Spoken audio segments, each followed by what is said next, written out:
ये याद चल रहा था आंसर उनको क्लास के क्वेश्चन कराएंगे आप total internal reflection.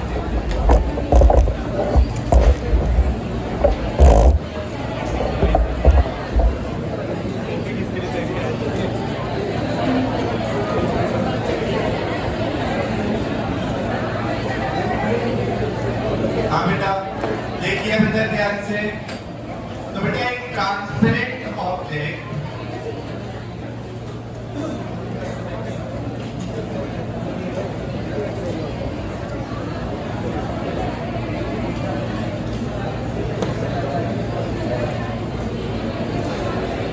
Transparent object जो कि जनरली ग्लास का बना हुआ मिलेगा या कोई और मटेरियल का भी बना सकते हैं, बट ट्रांसपेरेंट होगा। ट्रांसपेरेंट ऑब्जेक्ट जिसमें बेटा ये तीन फेस है, इधर साइड और फेस, ये कैसे है रेक्टेंगल, और दो फेसेस कैसे हैं ट्रायंगल।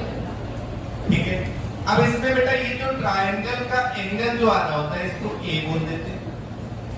कौन से साइड के एंगल को ए बोलेंगे? अगर इधर से लाइट आई, रिफ्रैक्ट हुई और इससे निकल गई, जो दो फेसेस से लाइट रिफ्रैक्ट हो रही है उनके बीच का जो एंगल है that is called a, angle of prism या रिफ्रैक्टिंग एंगल। तो सबसे पहले बेटा प्रिज्म क्या है? प्रिज्म है a transparent object with three faces rectangular and two faces triangular। बात समझ आ गई? इसमें ए क्या है? एंगल ऑफ प्रिज्म भी बोलते हैं इसको, रिफ्रैक्टिंग एंगल भी बोलते हैं। कौन सी दो साइड्स के बीच का एंगल है? जिन दोनों साइड्स पे रिफ्रैक्शन हुआ। एक फर्स्ट फेस यहां पर रिफ्रैक्शन हुआ, लाइट इस प्रिज्म के अंदर गई, और ये सेकंड फेस, इनके बीच का जो एंगल है उसको ए लिखते हैं। ठीक है, तो ये तो पूरा 3D तरीके से डायग्राम बनाया। आगे जो बाकी की सॉल्विंग करेंगे उसमें हम केवल इस तरीके से डायग्राम बना के बाकी सॉल्व करेंगे। दैट मींस इसका फ्रंट भी आपको फ्रंट से कैसा दिखेगा? केवल ट्रायंगल एक दिखेगा, बाकी का जो इसका ऑब्जेक्ट के सरफेसेस है वो इसके पीछे से करेंगे। ठीक, तो ये हो गया इसका आइसोमेट्रिक व्यू, जो कि 3D को अगर पेज पे बनाना उसके लिए होता है। तो आइए पहले नोट करते हैं बेटा प्रिज्म क्या है? A transparent object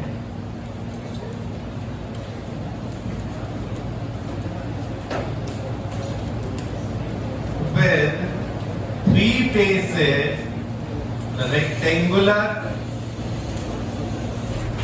and two faces triangular। इसमें बेटा पहली टर्म हमने देखनी है एंगल ऑफ प्रिज्म ए।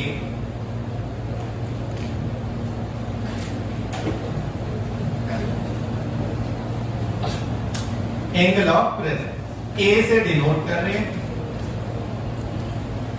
ये है बेटा angle between two surfaces of prism from which refraction is taking place. Angle between two surfaces of prism जहां से रिफ्रैक्शन होता है।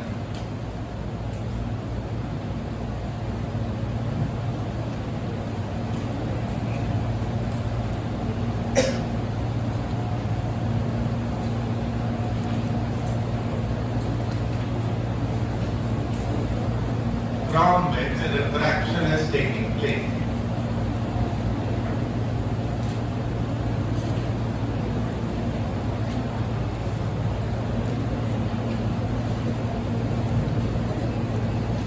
कितनी बात समझ आ गई? इसका दूसरा नाम क्या है बेटा? इसको एक तो एंगल ऑफ प्रिज्म बोलते हैं, दूसरा रिफ्रैक्टिंग एंगल भी बोलते हैं, also called as reflecting angle.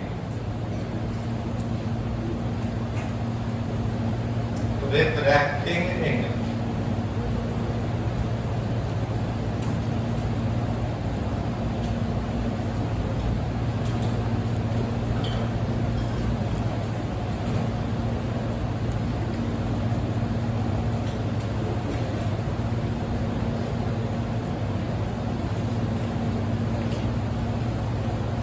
अब बेटा पहले सरफेस पर जब लाइट रेज इंसिडेंट हुई, सो वी नो ये रेयरर मीडियम हो गया, ये डेंसर है। रेयरर से डेंसर में जाएगी तो बेंडिंग किधर होगी बेटा? Towards normal. यहाँ टुवर्ड्स नॉर्मल बेंडिंग हो गई। दिस इज आई, ये R1 है, पहले सरफेस पे एंगल ऑफ रिफ्रैक्शन आई और R1। अब यही लाइट दूसरे सरफेस तक पहुंची, वहां नॉर्मल बना है। अब जा रही है बेटा डेंसर टू रेयरर, अब किधर बेंड होगी? Away from. तो इस तरीके से हो गया, एंगल बढ़ गया। इसको बोल देते हैं जो फाइनली लाइट रे बाहर निकल रही है, इमर्ज हो रही है। So this is emergence angle, angle of emergence. So E से डिनोट कर देंगे।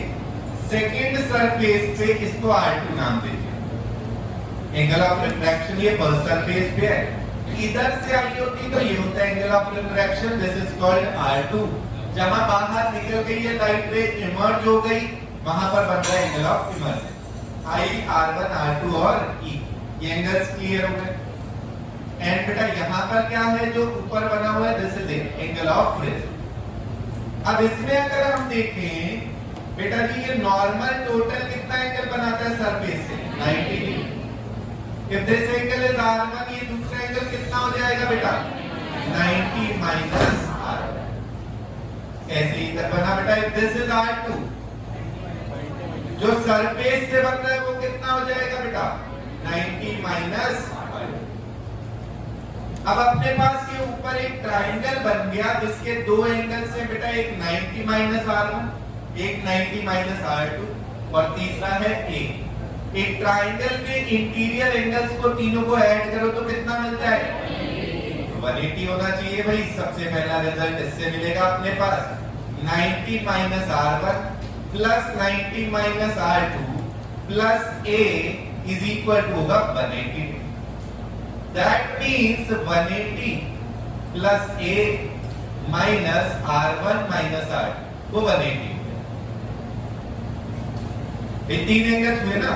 दिस वाज R1, जो फर्स्ट जो रे एंटर हुई है प्रिज्म में, वो नॉर्मल से R1 बना रही है, तो सरफेस से कितना बनेगा? 90। सेकेंड सरफेस पे बेटा नॉर्मल से R2 बन रहा है, तो सरफेस से कितना बनेगा? 90 माइनस R2। ये दो एंगल्स हो गए और तीसरा है A। इन तीनों का सम कितना आएगा? 180। तो 90 minus R1 plus 90 minus R2 plus A, इनका सम आ गया 180। यहाँ दोनों को ऐड करके मिला 180। बेटा इससे हमें पता लग रहा है this means A is equal to बेटा 180 राइट साइड ले जाके सब्ट्रैक्ट हो जाएगा, बाकी दो भी राइट में ले, तो केवल क्या बच गया बेटा? A equal to R1 plus R2। तो प्रिज्म में जो A है वो किसके बराबर आ जाएगा? R1 plus R2। Angle of prism is equal to sum of both the angle of refraction. Clear है सबको?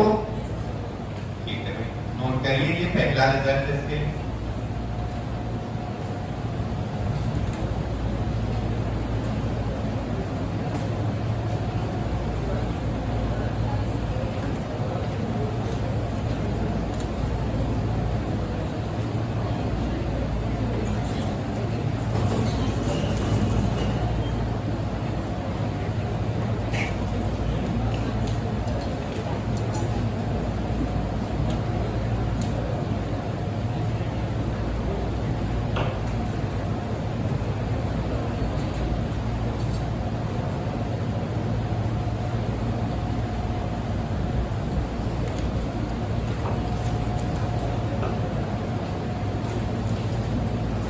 बेटा ये कंप्लीट क्लियर हो गया सबको।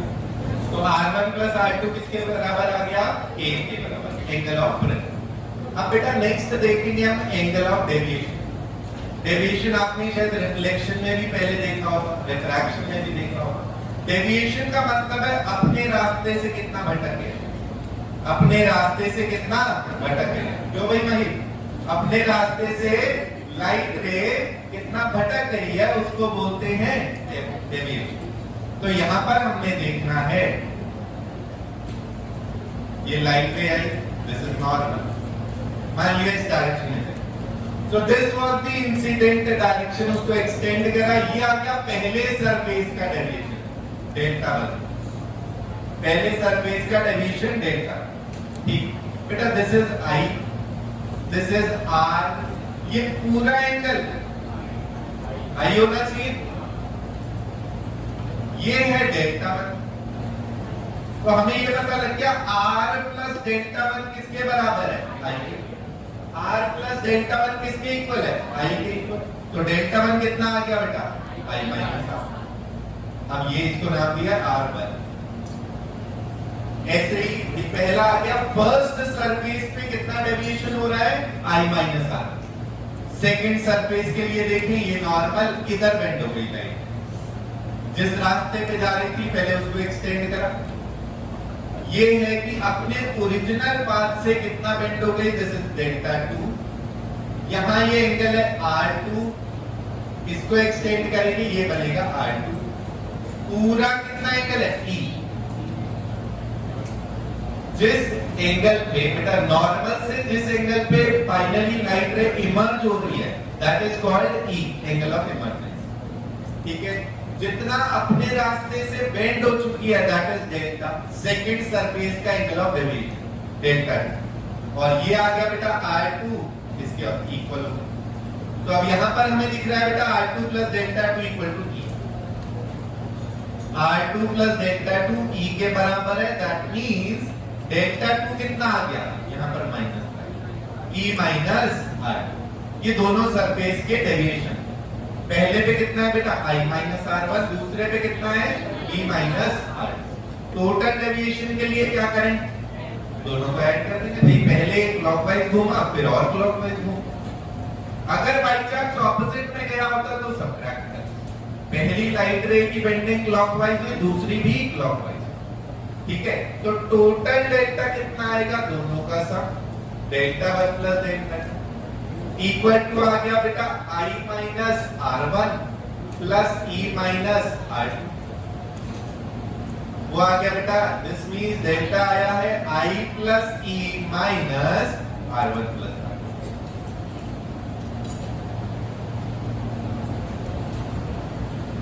I प्लस E माइनस में क्या आ गया, ब्रैकेट में R1 प्लस R2। और बेटा पहले का रिजल्ट था अपने पास R1 प्लस R2 किसके इक्वल होता है, I plus E minus A। ये आ गया बेटा डेल्टा टोटल डेविएशन। तो पहले सरफेस पे डेविएशन कितना है, I माइनस R1, दूसरे पे कितना है E माइनस R2। टोटल कितना आया, दोनों ऐड कर दिए I minus R1 plus E minus R2। इसमें I प्लस E लिखा माइनस ये दोनों को ब्रैकेट में लिख दिया एक साथ R1 प्लस R2। एंड बेटा सम ऑफ R1 प्लस R2 कितना होता है, A के बराबर I प्लस E माइनस ए आ गया। ये है एंगल ऑफ डेविएशन। क्लियर है सबको, ठीक है, नोट कर लीजिए।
रिजल्ट सबको समझ आ गया।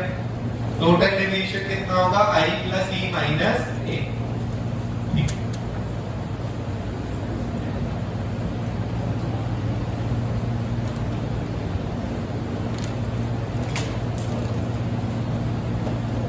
नेक्स्ट इसमें एक रिजल्ट आता है बेटा मिनिमम डेविएशन। देखो डेविएशन अपने को पता लग गया I plus E minus A, मतलब I पे डिपेंड करेगा। और देखो जो E है वो भी I पे डिपेंड करेगा। जितने ज्यादा एंगल पे रे भेजेंगे उतने ही ज्यादा एंगल पे इमर्ज भी हो, ये भी डिपेंड करता है। दैट मींस अलग अलग एंगल ऑफ इंसिडेंस के लिए अलग अलग डेविएशन आ रहा है।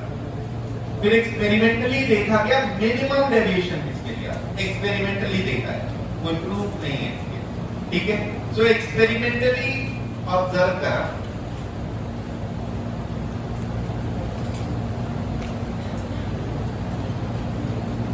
क्या ऑब्जर्व करा कि डेल्टा मिनिमम फॉर, कब आया डेल्टा मिनिमम, जब R1 और R2 बराबर, R1 इक्वल टू R2, इसका मतलब I और E जो है वो भी आपस में इक्वल। मिनिमम डेविएशन तब आया जब बेटा एंगल ऑफ इंसिडेंस के बराबर एंगल ऑफ इमर्जेंस था और R1 और R2 वो आपस में इक्वल, तो मिनिमम डेविएशन इस केस में निकल के आया। अब इसी के लिए फिर आगे हम देखते हैं बेटा, अगर हम स्नेल्स लॉ लगाएं उसमें ये रिजल्ट्स को पुट करें तो हमें रिफ्रैक्टिव इंडेक्स के लिए एक रिलेशन मिल जाएगा। इसका रिफ्रैक्टिव इंडेक्स म्यू है बेटा जी। फर्स्ट सरफेस पे Snell's law on first surface क्या लग जाएगा बेटा, फर्स्ट सरफेस पे बाहर 1 है, ये मान लिया 1 sin i is equal to, अंदर म्यू है, म्यू साइन r, तो बेटा 1 sin i is equal to mu sine r1। अब बेटा हमें पता है कि r1 और r2 दोनों बराबर है और दोनों का सम कितना होना चाहिए, a के बराबर। r1 प्लस r2 कितना होता है, a के बराबर। तो बेटा also r1 plus r2 is equal to a, and ये R1 प्लस R2 अगर A के बराबर है and R1 equal to R2, इसका मतलब आप क्या कह देंगे, बिल्कुल सही कह रहे हो, 2R is equal to AR है। दैट मींस R की जगह क्या रख सकते हो, A/2 रखना है। ये पहली, ये दूसरी बात, और एक और तीसरी बात निकाल के इसमें पुट कर दें। बेटा जी हमें पता है R1 प्लस R2 किसके बराबर है, A के बराबर। ये जनरल रिजल्ट है प्रेजेंट के लिए। फिर फॉर मिनिमम डेविएशन क्या कंडीशन निकल के आई, R1 और R2 आपस में इक्वल, उनको R बोल दिए।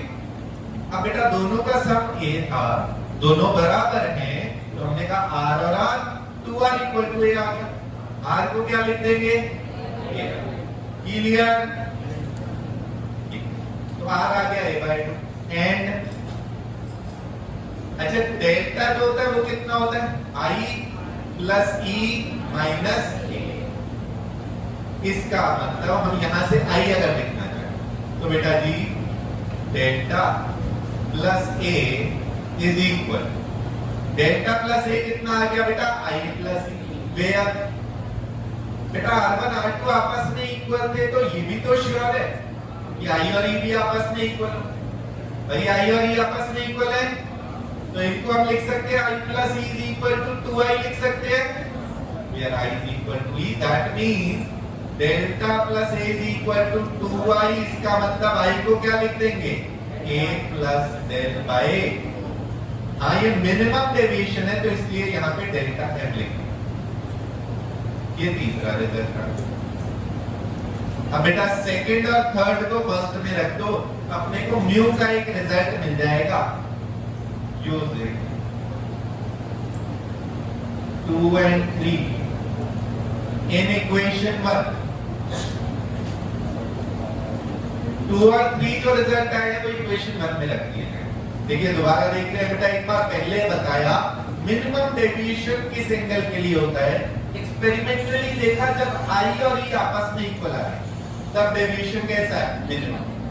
इसका मतलब R1 और R2 वो भी आपस में इक्वल, तब डेविएशन मिनिमम। हमने भाई किसी भी एक सरफेस के लिए लिखना है, पहले सरफेस के लिए स्नेल्स लॉ लिख दिया, तो बाहर का बेटा एयर, रिफ्रैक्टिव इंडेक्स 1, अंतर है जो इसके मीडियम का है म्यू। स्नेल लॉ क्या लग जाएगा बेटा, 1 sin i equal to mu sin r1, तो r1 को r ही कह दिया, 1 sin i is equal to mu sin r। अब इसमें बेटा ऑल्सो R1 प्लस R2 हमें पता है जनरल रिजल्ट है प्रेजेंट के लिए हमेशा लगेगा कितना होता है, A के बराबर, एंड मिनिमम डेविएशन के लिए बेटा R1 और R2 आपस में इक्वल है, दोनों में इक्वल रख दिया, 2R इक्वल टू A आया, R कितना आया A/2, तो इसमें R की जगह A/2 रख। फिर देखा बेटा डेल्टा वाले रिजल्ट से, तो आप देख पा रहे होंगे जो सीक्वेंस में रिजल्ट आते जा रहे हैं वो अगले में यूज होगा। पहले हमने A का रिजल्ट निकाला था, फिर डेल्टा निकाला था, वो दोनों इसमें यूज हो गए। डेल्टा से देखा भाई ये दोनों बराबर, इनको 2i लिख दिया, delta plus A equal to आ गया कितना 2i, i कितना आया डेल्टा प्लस A/2, क्लियर। अब बेटा इसमें फर्स्ट में पुट करा, this mean sine of i की जगह रखा a plus del n/2 is equal to mu sine a/2, therefore यही रिजल्ट बन गया। म्यू किसके बराबर आ गया, sine a plus del n/2 whole upon sine a/2।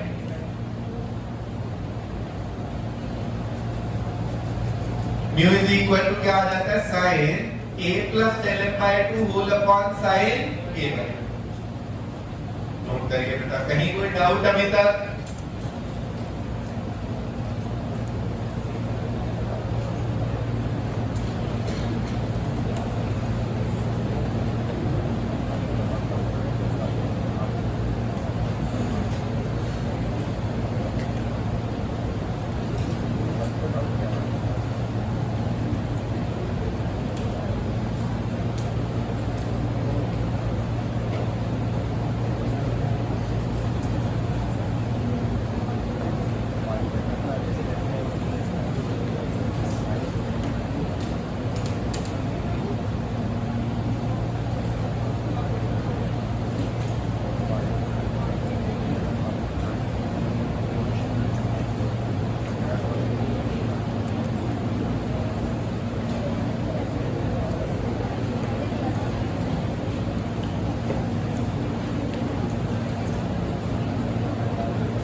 तो बेटा मिनिमम डेविएशन की कंडीशन क्या है, I इक्वल टू E और R1 किसके इक्वल है, R2 के इक्वल है। तो इससे बेटा R किसके बराबर आ गई है, फाइनली जो एंगल ऑफ रिफ्रैक्शन है किसके इक्वल आ गए, A/2। I किसके इक्वल आ गया finally, A plus del n/2। Snell's law में रख दिया तो म्यू कितना आ गया, sine of A plus del n/2 upon sine A/2।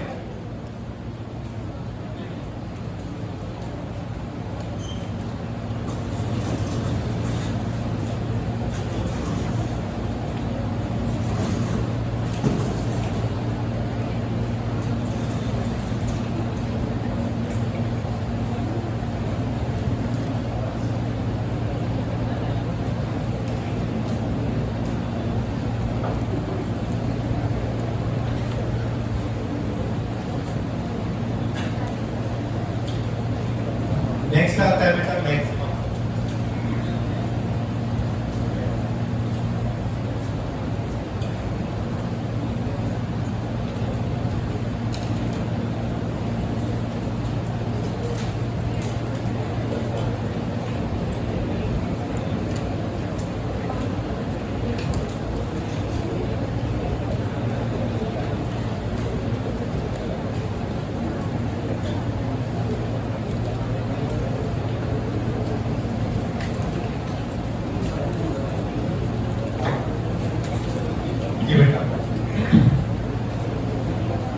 Next आता है मैक्सिमम डेविएशन।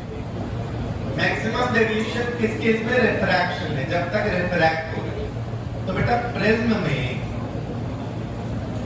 लाइट एंटर हो ऐसे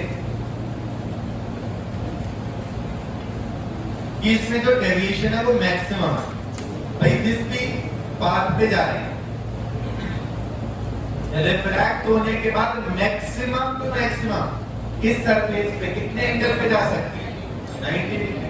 मतलब कि इसको हम कहेंगे ग्रेजिंग इमरजेंस है पैरेलल टू सरफेस का। तो ये कितना हो गया 90 डिग्री। मैक्सिमम डेविएशन के लिए बेटा E कितना आ जाएगा 90 डिग्री। अगर बेटा E 90 डिग्री है तो आपने ये जरूर पढ़ लिया होगा क्रिटिकल एंगल टर्म कि वो एंगल ऑफ इंसिडेंस जिसके लिए रिफ्रैक्शन एंगल 90 डिग्री हो उस एंगल ऑफ इंसिडेंस को क्या बोलते हैं क्रिटिकल। इसका मतलब ये किसके बराबर आ गया थीटा क्रिटिकल। ठीक है, तो इसके लिए ये कंडीशन आ गई अपनी दिस इज ठीक है। सो दैट मींस यहाँ पर मैक्सिमम डेविएशन के लिए E कितना होना चाहिए 90 डिग्री और R2 कितना होना चाहिए क्रिटिकल एंगल के बराबर। R2 कितना होगा बेटा क्रिटिकल एंगल के बराबर। अच्छा, इससे अगर R1 लिखना हो तो वो कितना होगा, क्योंकि बेटा R1 प्लस R2 A होता है। R1 प्लस R2 कितना होता है A, तो R1 कितना होगा A माइनस R2। तो R1 कितना आ गया बेटा A माइनस थीटा। R1 कितना आ गया A माइनस थीटा। क्लियर है। इससे अगर I भी लिखना है तो उसके लिए स्नेल्स लॉ लग जाएगा। ये कभी कभार सवाल बनता है, मिनिमम डेविएशन तक के जो रिजल्ट थे उनके तो काफी सवाल बनते हैं, ये बहुत कभी कभार बनता है। बट यस, फिर भी कहीं पे पूछे मैक्सिमम डेविएशन तो वो तभी होगा ना जब इस सरफेस के पैरेलल है। इसके बाद तो रिफ्लेक्शन हो गया, वो तो अलग केस बन गया। ठीक है, याद रखो। तो रिफ्रैक्शन के केस में मैक्सिमम डेविएशन तब है जब emergent ray parallel to surface के है, दैट इज ग्रेजिंग इमर्जेंट है, सरफेस से बिल्कुल टच होता हुआ। E 90 डिग्री है, यहाँ 90 डिग्री होने के लिए डेंसर मीडियम के अंदर क्या एंगल होता है बेटा क्रिटिकल एंगल। तो R2 कितना है क्रिटिकल है। R1 और R2 का सम A के बराबर होता है, इसलिए R1 कितना है A minus R2 that is A minus critical angle. Clear.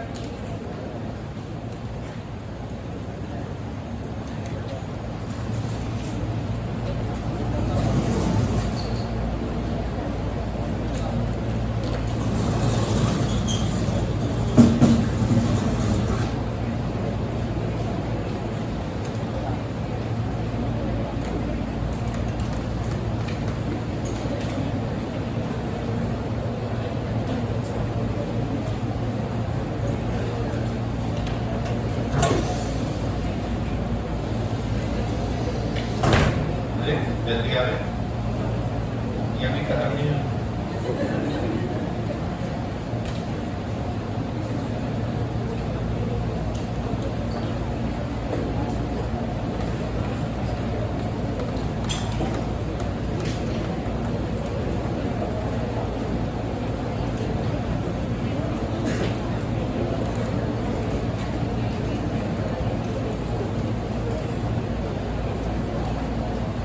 ये क्लियर हो गया है सबको।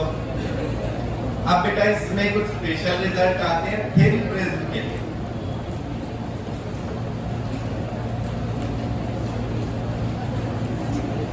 पहले तो देखते हैं बेटा थिन प्रिज्म किसको बोले। थिन प्रिज्म मतलब जिसमें ये जो ऊपर एंगल था ना वो बहुत कम। थिन प्रिज्म मतलब A वेरी स्मॉल।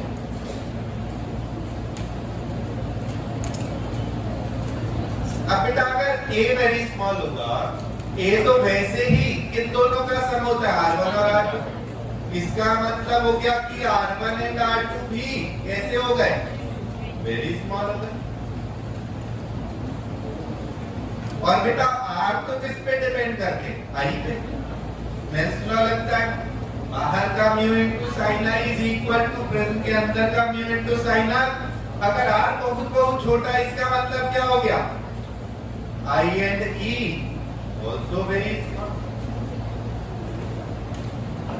तो भाई स्टार्टिंग तो यहाँ से होगी। थिन प्रिज्म मतलब A बहुत कम, A बहुत कम होगा तो R भी बहुत कम होंगे, क्योंकि दोनों R का सम होता है तो R भी बहुत छोटे। R बहुत छोटे इसका मतलब I और E भी कैसे होंगे बहुत बहुत छोटे। क्लियर। अब ये तो आ गए इसके लिए जो हमने assumptions माने हैं थिन प्रिज्म में। अब इसके लिए मिनिमम डेविएशन जो है, अच्छा इसके लिए जनरल डेविएशन है।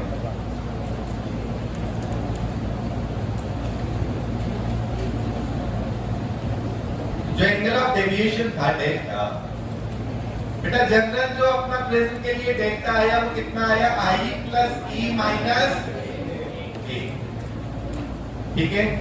प्रेजेंट के लिए डेविएशन कितना, आई प्लस ई माइनस ए। अब इसमें जब हम ये रिजल्ट लगा देंगे for thin present,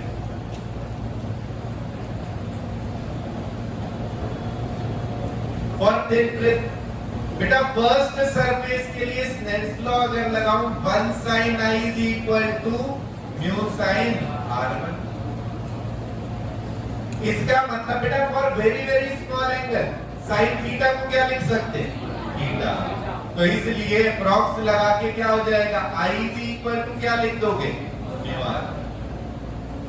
second surface के लिए भाई पहले पे क्या था, 1 sin i equal to mu sin r, उसमें आपने अप्रोक्सीमेशन लगा दिया, यहां पर लिख दिया since for small angles sin theta को अप्रोक्सीमेटली क्या लिख दिया जाता है, थीटा। इसलिए जहां sin i था उसको i लिख दिया, जहां sin r1 था उसको क्या लिख दिया, r। तो रिजल्ट क्या बन गया, i को म्यू r1 रख देंगे। ऐसे ही सेकंड सरफेस में, सेकंड पे स्नेल्स लॉ क्या है बेटा, mu sin r2 is equal to 1 sin e, mu sin r2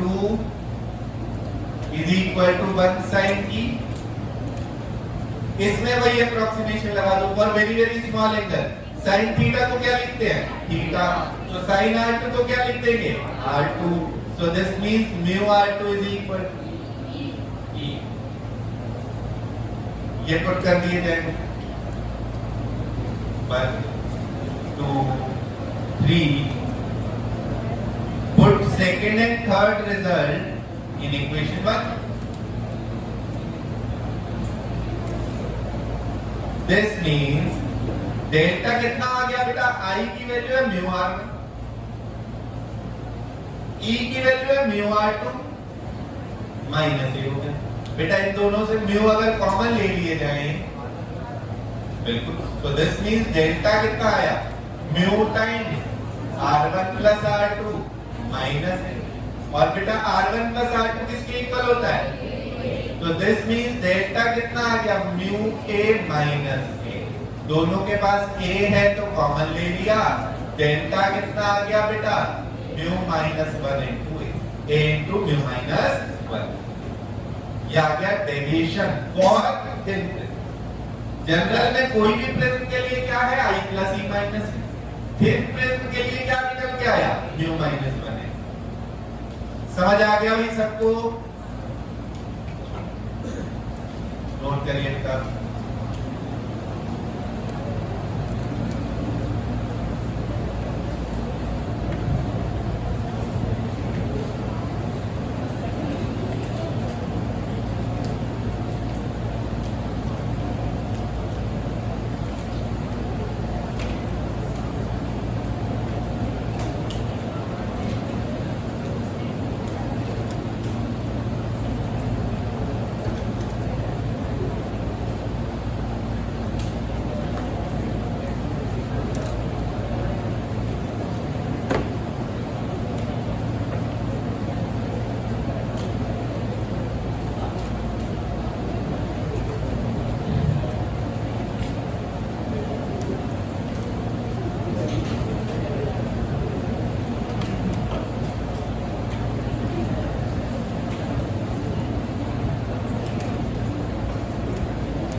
बेटा एक ट्रांसपेरेंट ऑब्जेक्ट है जिसमें तीन फेसेस कैसे हैं, रेक्टेंगुलर है, और दो आमने सामने वाले फेस कैसे हैं, ट्रायंगुलर। लाइट कैसे फेस पे भेजी जा रही है, रेक्टेंगुलर वाले फेस। रेक्टेंगुलर एक फेस पे लाइट भेजी, वो रिफ्रैक्ट हुई, फिर बाहर निकल गई रिफ्रैक्ट।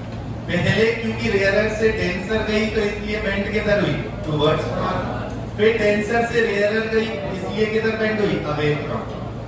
ठीक है, फिर इसमें हमने देखा बेटा पहला रिजल्ट R1 प्लस R2 कितना निकल के आ रहा है, A के बराबर। A का नाम क्या होता है, एंगल ऑफ प्रिज्म, या फिर और क्या कहते हैं, रिफ्रैक्शन। क्लियर है? ठीक। अब इसके बाद आया डेल्टा। डेल्टा निकाला अपनों ने किसके बराबर बेटा, पहले फर्स्ट सरफेस का था। फर्स्ट सरफेस पे डेविएशन कितना हुआ था, I माइनस R। दूसरे पे कितना हुआ, E minus R। Total final result कितना आ गया, delta equal to I plus E minus A। ठीक है, फिर इसमें देखा मिनिमम डेविएशन का केस कब बनता है, जब R1 और R2 इक्वल हो।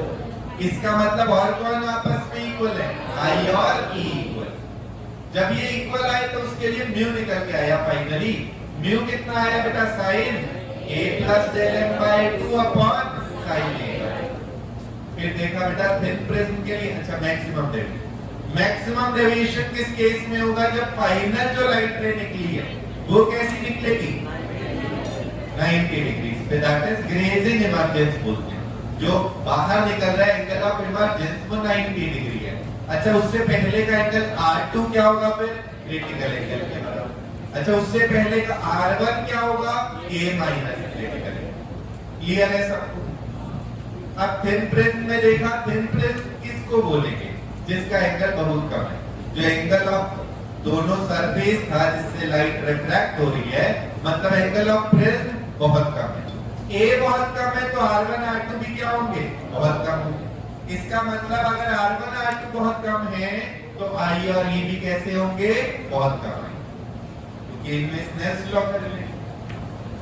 अब इसको पुट करा बेटा, डेविएशन का जनरल तो फॉर्मूला ये है, I प्लस E माइनस है। इसमें वही अप्रोक्सीमेशन लगा, पहले दोनों सरफेस का स्नेल्स लॉ लिखे, दोनों में अप्रोक्सीमेशन लगा के I आया कितना, म्यू R1, E कितना आया, म्यू R2, दोनों रख दिए तो बन गया बेटा टोटल में delta I plus E minus A था। इनमें रिजल्ट रखने के बाद क्या बन गया, म्यू माइनस 1। समझ आ गया सबको? अब बेटा इसके बाद का टॉपिक डिस्पर्जन आता है, पहले कुछ न्यूमेरिकल करते हैं।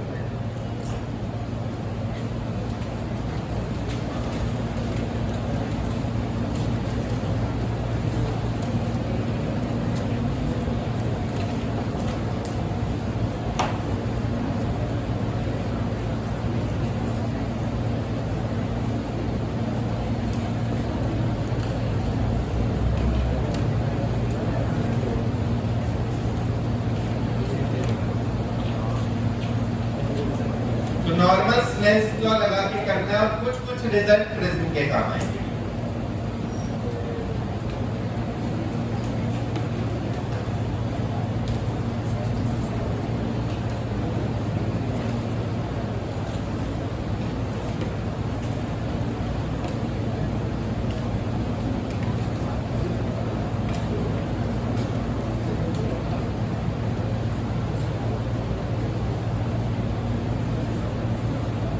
बाहर एयर है उसका म्यू 1 लेना।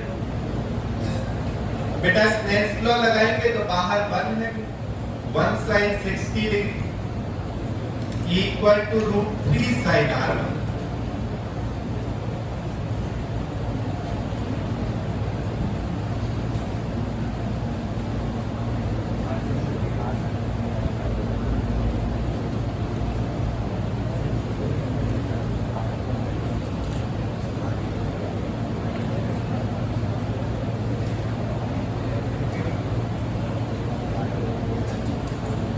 बेटा स्नेल्स लॉ लगा देना, फर्स्ट सरफेस पे 1 sin 60 degree equal to √3 sin R1 लगता है। और बेटा इसमें वैल्यूज पुट करके आपको मिला sin R1 आ रहा है 1/2, तो R1 कितना एंगल होगा, 30 डिग्री। R1 आ गया 30 डिग्री। R2 होगा बेटा, क्योंकि R1 प्लस R2 A के बराबर होता है, R2 होगा A माइनस R1। 60 माइनस 30, ये भी वही 30 डिग्री है R2।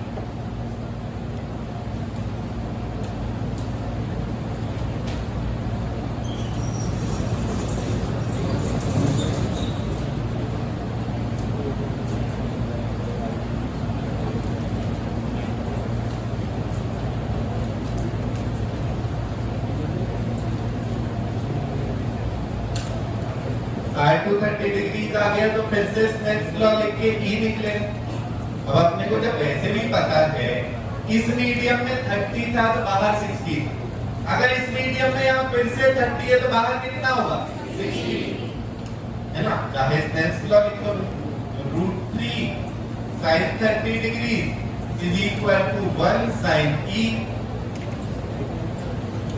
√3 into half equal to sin E, वो आ गया √3/2 equal to sin E, therefore E is equal to 60। Clear है सबको? ऐसा हमेशा इक्वल नहीं होगा, इस क्वेश्चन में हमने R/R2 बराबर किया था, ठीक है।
सेकेंड ये बेटा प्रिज्म में फर्स्ट सरफेस पे लाइट रे जो है वो परपेंडिकुलर है, फर्स्ट सरफेस पे लाइट रे परपेंडिकुलर है।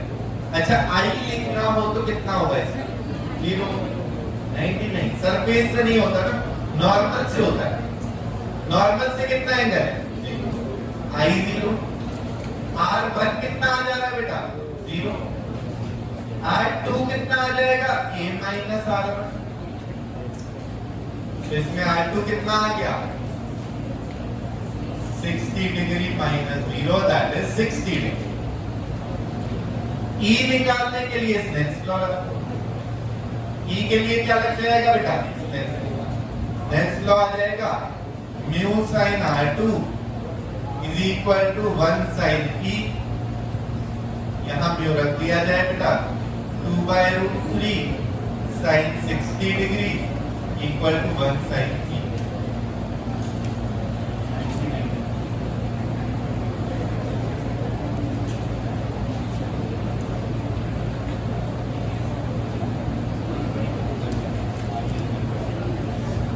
तो इससे बेटा साइन E कितना निकला है तो साइन E 1 आ गया, देयरफॉर E कितना आ गया 90।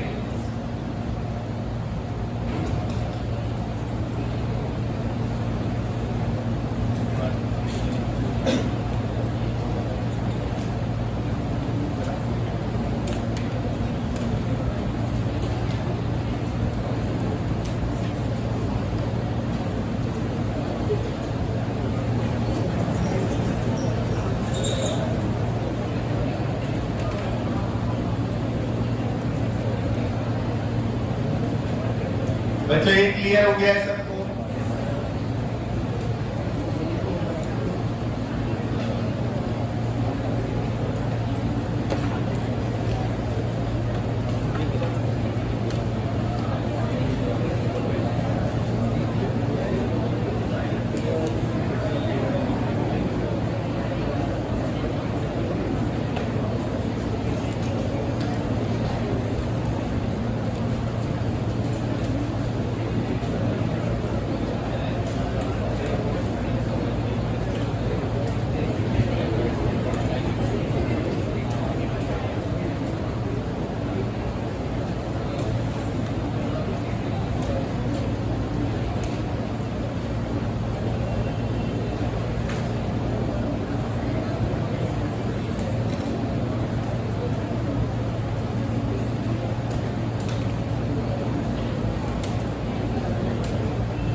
नेक्स्ट है बेटा find minimum angle of deviation. तो आपके वो जो रिजल्ट है वो तो काम आएंगे। मिनिमम डेविएशन के लिए बेटा R1 और R2 में क्या रिलेशन है?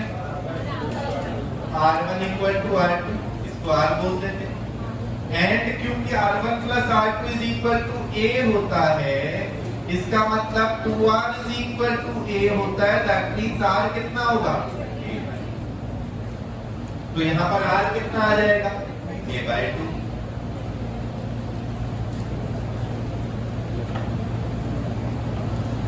This means R आ गया बेटा 60/2 30 डिग्री। R 30 डिग्री होने के लिए आप I निकाल दो और E निकाल दो, स्नेल्स लॉ लगा। R 30 डिग्री पता लग गया, इससे I और E निकाल दो, फिर डेल्टा में पुट कर दो।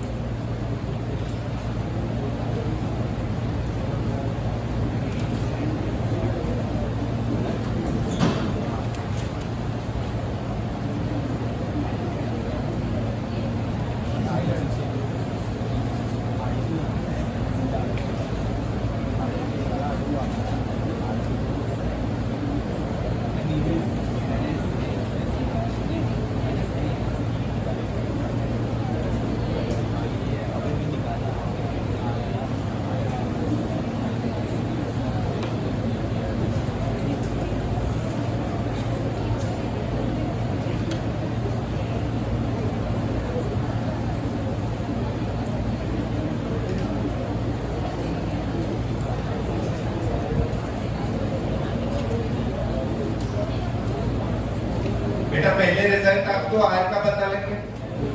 R पता लग गया तो यहाँ स्नेल्स लॉ में रख के I निकल आएगा। स्नेल्स लॉ में रखा बेटा 1 sin I is equal to mu sin R। 1 sin I बाहर और प्रिज्म के अंदर mu sin R, इनको इक्वल रखा। अब बेटा इससे R तो पता है 30 डिग्री था, तो sin 30 को क्या रख देंगे? 1/2। यहाँ से बेटा sin 30 तो sin आया है 3/2, I है 60 डिग्री। बेटा ये 60 है 30 है 30 है भी 60, चाहे तो फॉर्मूला में रखें। हाँ लेकिन इसके करने के लिए एक और मेथड भी है, जहां पर आपके पास म्यू का फॉर्मूला था। म्यू का क्या फॉर्मूला था? sin A plus del m/2 upon I। उससे भी कर सकते, उससे करके देखिए।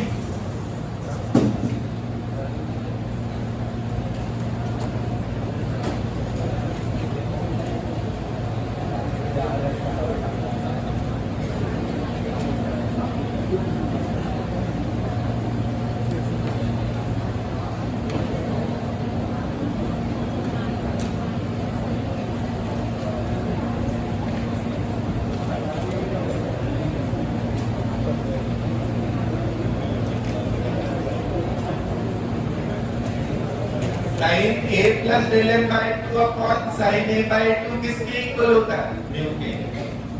आप यहाँ पर वैल्यूज रख देंगे, इससे भी आ जाएगा बेटा √3 into sin 30 degree is equal to sin of 30 plus del m/2। बेटा √3 into half, √3 into half हो गया बेटा √3/2। ये आया sin of 30 plus del m/2। बेटा √3/2 किस एंगल के लिए? 60। देखो अपने को एक्यूट एंगल ही तो रिक्वायर्ड है हर जगह। कहीं भी रिफ्रैक्शन हो रहा है तो क्या एंगल ऑफ रिफ्रैक्शन 90 से ज्यादा बन रहा है क्या? नहीं। तो अपने को तो एक्यूट एंगल चाहिए, जो सिंपल शुरू की वैल्यूज पता है, ट्रिग्नोमेट्री। तो √3/2 किस एंगल के लिए आता है sin थीटा में? 60 डिग्री। इसका मतलब ये पूरा एंगल कितना हो गया? 60 degree. This means 30 plus del m/2 is equal to 60 degree. तो del m/2 आ गया कितना? ये ले जाके सब्ट्रैक्ट कर दीजिए 60 minus 30। Therefore del m कितना आ गया बेटा? 60 डिग्री आपका आंसर।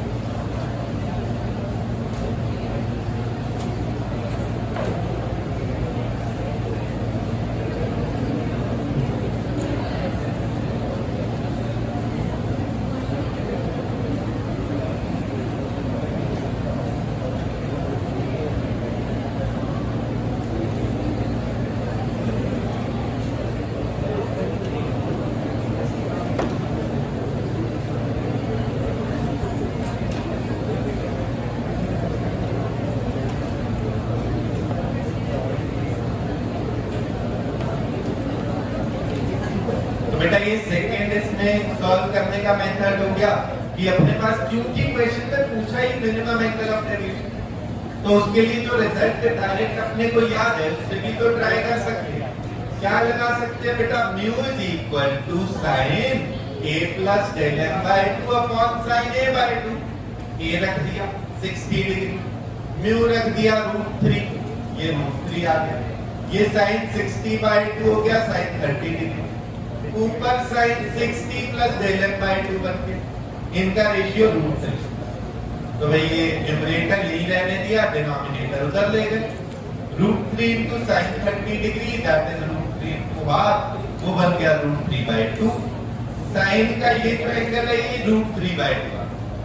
साइन थीटा √3 by 2 किस एंगल के लिए होता है, 60 डिग्री के लिए। तो बेटा ये पूरा एंगल कितना हो गया 60, हमने लिख दिया बेटा 30 प्लस del m by 2 is 60। Del m by 2 के लिए ये सब्ट्रैक्ट कर दो, 30 डिग्री आ गया। डेल m कितना आया 60 डिग्री का आपका आंसर।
जी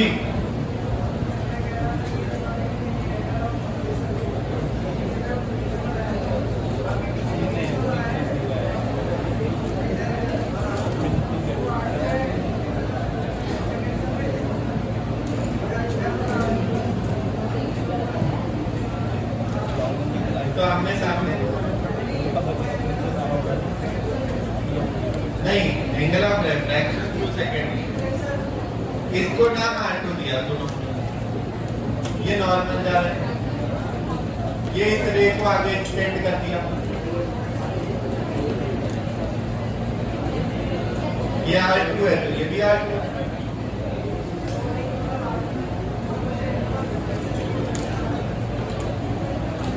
क्योंकि सेकेंड सरफेस के एंगल ऑफ इंसिडेंस है ना R2 क्या आया, सेकेंड सरफेस पे angle of incidence. Angle of refraction क्या है सेकेंड सरफेस से, E बाहर निकल गई ना वो तो लाइट, तो E है।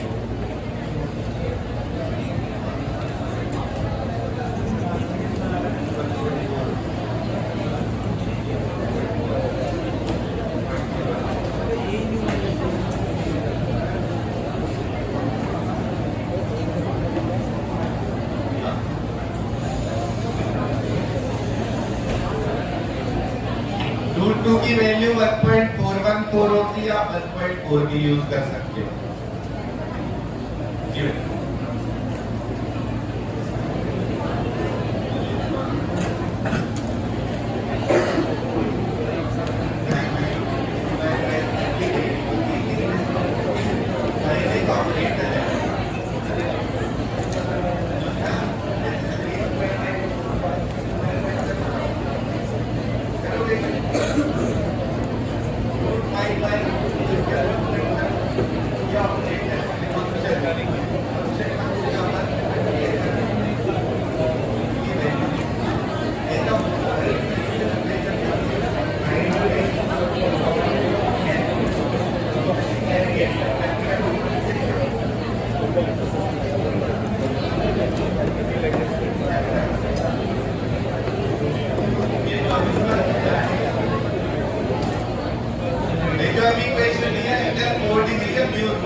हाँ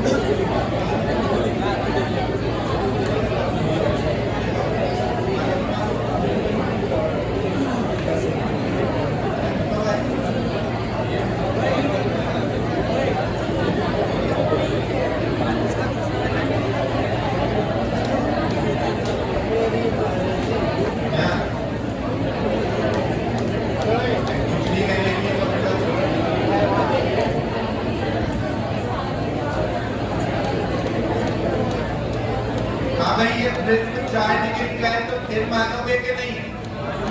नो माइनस 1 इंटू ए लगा दो।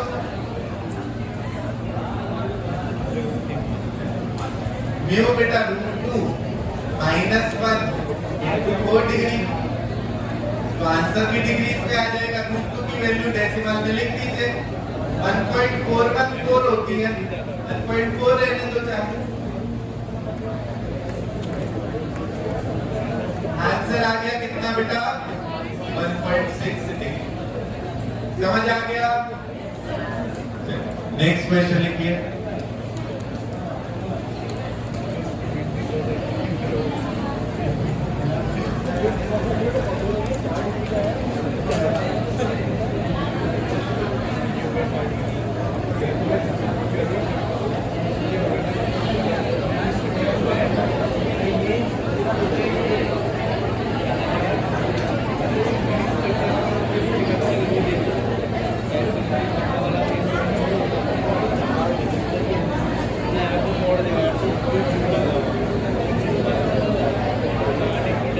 क्वेश्चन बनाइए बेटा, ये दो प्रिज्म है, ठीक है, इन्वर्टेड रखा है, एक ऊपर फेसिंग है, एक नीचे फेसिंग।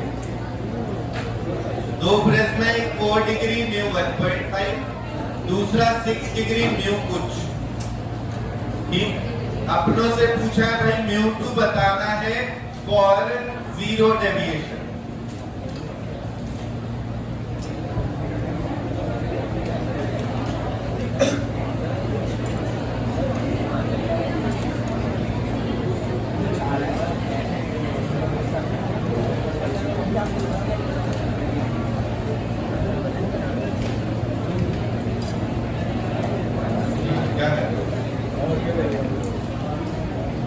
तो बेटा दो प्रिज्म रखे हैं, इन्वर्टेड रखे। देखो पहला प्रिज्म जो है वो लाइट रे को किधर घुमाएगा, क्लॉकवाइज या एंटी क्लॉकवाइज? नीचे को। अच्छा, दूसरा क्या करेगा? एंटी कर देगा। तो एक ने क्लॉकवाइज घुमाया, दूसरा एंटी कर। अगर सेम डिग्री ऑफ डेविएशन आ गया तो कैंसिल हो। एक ने जितना डिग्री घुमाया 6 डिग्री, दूसरा भी 6 डिग्री वापस घुमा दे तो डेविएशन तो 0 हो जाएगा। वही करना है अपना, दोनों के एंगल ऑफ डेविएशन को बराबर कर दो। करिए भाई सॉल्व।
बेटा पहले का एंगल ऑफ डेविएशन निकालो, उसमें दूसरा रखो। μ1 minus 1 into a1 is equal to μ2 minus 1 into a2। μ1 minus 1 a1 आ गया बेटा 1.5 minus 1 into 4 degree equal to μ2 minus 1 into 6 degree. है ना, 1.5 माइनस 1 आया 0.5 into 4 degree upon 6 degree is equal to बेटा ये 2/6 बन गया। 2/6 इज म्यू टू माइनस 2/6 क्या आ जाएगा 1/3 0.33 आ जाएगा। तो 0.33 है बेटा म्यू टू -1। म्यू टू कितना आ गया 1 + 0.33 म्यू टू आ गया बेटा 1.3। क्लियर है सबको?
तो भाई अपने को क्वेश्चन में गिवन है एंगल ऑफ प्रिज्म दिया ए, मिनिमम डेविएशन दिया डेल्टा मिनिमम 5 म्यू। तो सीधा सीधा फॉर्मूला है अपने पास, उसी में वैल्यूज रखनी है। क्या है बेटा mu is equal to sine A plus del M by 2 upon sine A by 2। यहां वैल्यूज रख देते। Sine A plus del M by वो आया बेटा sine 45 plus 75 by whole upon sine of 45। ये साथ में लिख के दे दिया। साइन 22.5 की वैल्यू 0.49 है।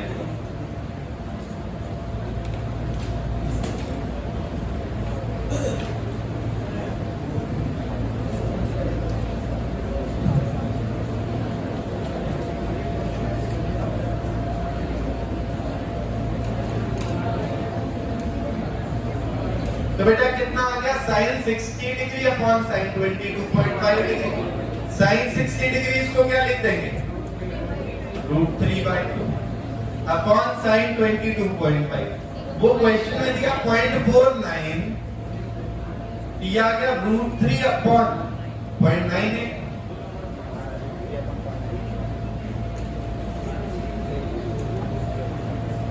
ये आपका आंसर आ गया।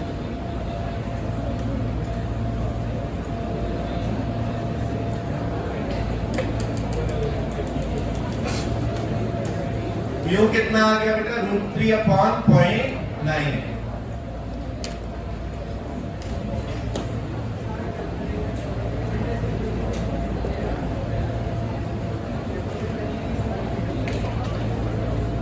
क्या ये सबको क्लियर हो गया है? भाई प्रिज्म स्टार्टिंग से जितने टॉपिक फॉर्मूला डेरिवेशन करे हैं वो सब क्लियर है।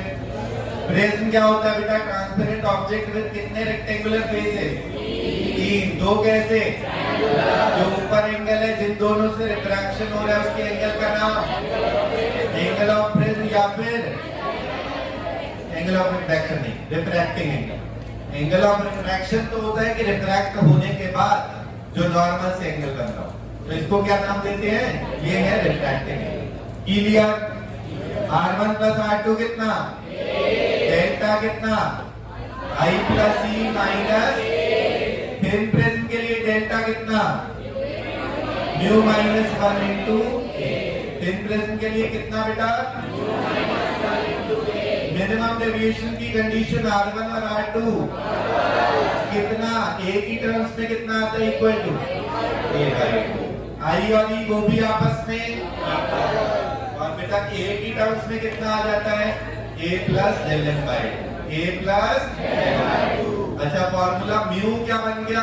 Mu equal to sine of A plus del M by 2 whole upon sine A by. समझ आ चुका है? ठीक है, तो आज के लिए इतना ही रखते हैं। Okay bye, see you.